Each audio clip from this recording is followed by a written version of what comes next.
How to edit Instagram caption. Hi everyone, welcome to today's Instagram tutorial. In this video, I'll guide you through how you can edit Instagram caption even after you've made the post. This process is simple and similar for all devices. Just ensure you watch this video to the end. Now the first thing to do is to navigate to the post you want to edit the caption. You tap on your profile picture icon below to go to your profile. Then tap on the post. On the post, look for the three dots, which is the ellipsis icon usually located at the top right corner of your post, and tap on it. Now you can see a list of menu.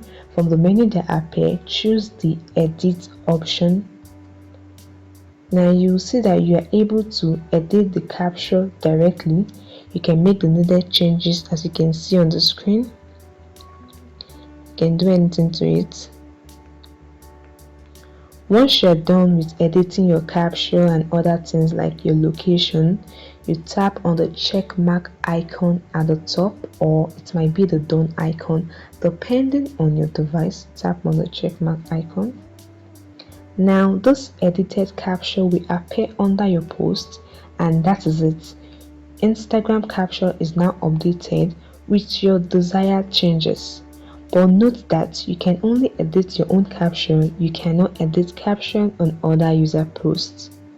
So I hope this video helped you. Hit the like button and subscribe.